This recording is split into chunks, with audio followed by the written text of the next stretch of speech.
I'm 73 years old, and I'm sitting alone at the small kitchen table where my wife and I used to drink coffee every morning.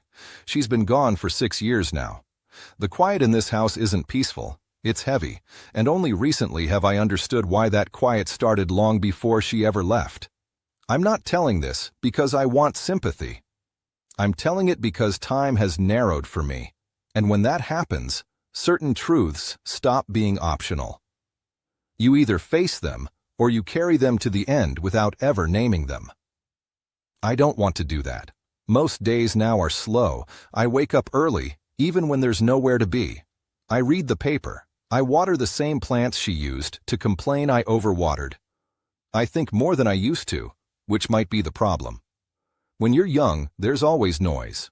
Work, kids, plans, distractions. Old age strips a lot of that away. What's left is memory and silence. It's taken me this long to realize that silence was the real enemy in my marriage. Not anger, not infidelity, not money, silence.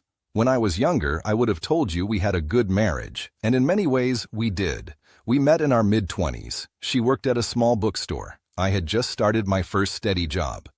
We didn't have much, but we had momentum, which felt like enough. We laughed easily back then. We talked about little things, what we saw on the walk home, who annoyed us at work, what kind of house we might buy someday. I remember thinking, very clearly, that I was lucky.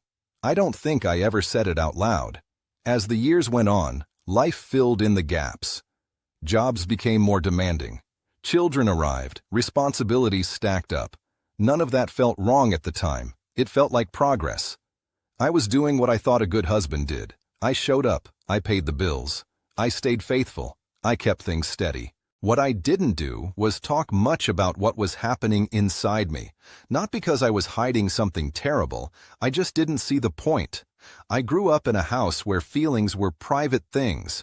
You dealt with them quietly. You didn't burden other people with them, especially not your spouse, who already had enough on her plate. So, when I was tired, I stayed quiet. When I was worried, I stayed quiet. When something she said hurt me, I told myself it wasn't worth discussing. When something she needed from me felt confusing or overwhelming, I nodded and moved on. I thought silence was a form of strength. She, on the other hand, was a talker, not loud, not dramatic, just open.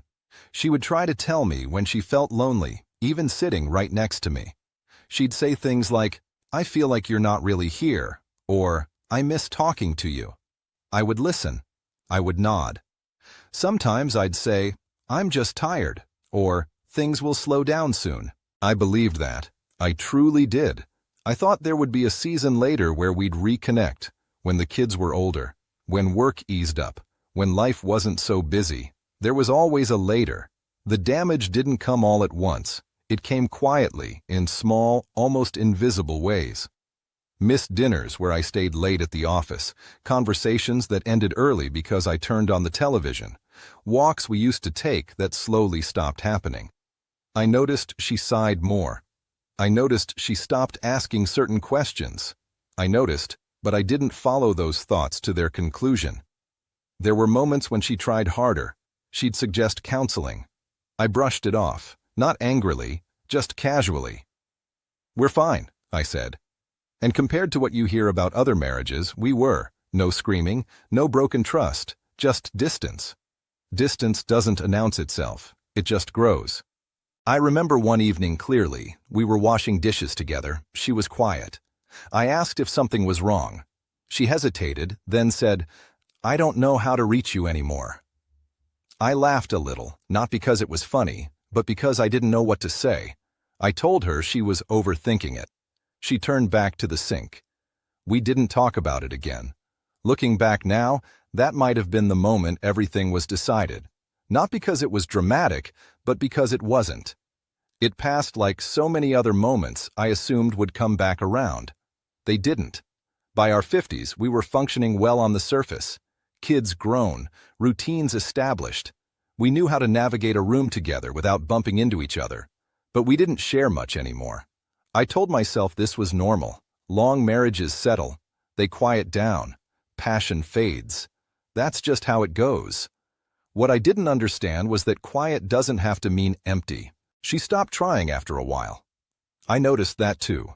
Fewer questions, fewer invitations, more time spent alone, reading or visiting friends. I felt a small sense of relief at the time, less pressure, less expectation. I didn't realize that relief was a warning.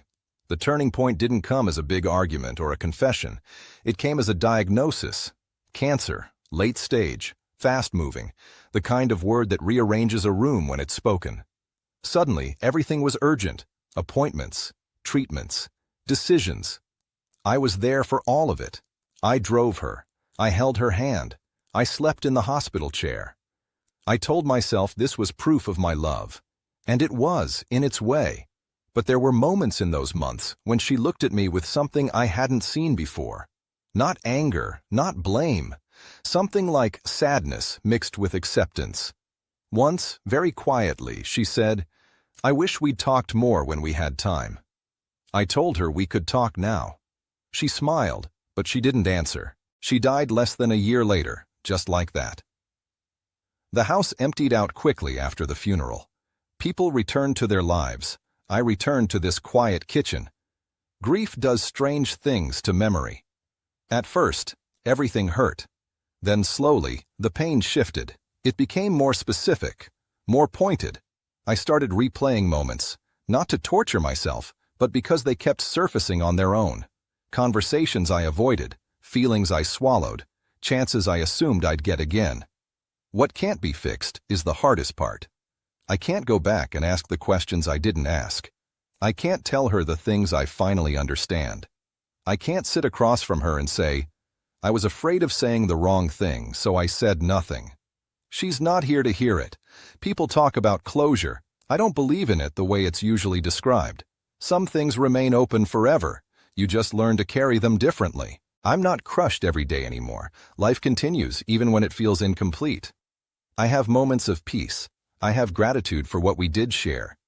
But there's a quiet ache that never really leaves. The knowledge that I mistook silence for safety, that I thought avoiding discomfort was kindness. It wasn't. If you're listening to this and you're younger than I am, I don't have instructions for you. I only have what I wish I had understood. Silence doesn't preserve love.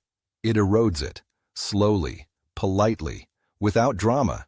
You don't have to have perfect words. You don't have to solve everything. But being present means being heard, and being heard requires sound. Even awkward sound, even unfinished sentences. I used to think love was proven by endurance, by staying, by providing. Now I think it's also proven by willingness. Willingness to speak when it's easier not to. Willingness to risk misunderstanding rather than quiet disappearance. There may be things in your life you're postponing, conversations you believe can wait, people you assume will always be there. I believed that too. I was wrong. I don't say that with bitterness, just clarity. I don't know how much time I have left. None of us really do, but at 73, the question feels closer. I try now to speak when something matters, even if my voice shakes, even if it feels late. If this meant something to you, you don't need to do anything about it right away. Just remember it. Carry it with you. That might be enough. As for me, I'll finish my coffee. I'll sit in this quiet kitchen, and I'll keep telling the truth to myself, even when there's no one left to hear it.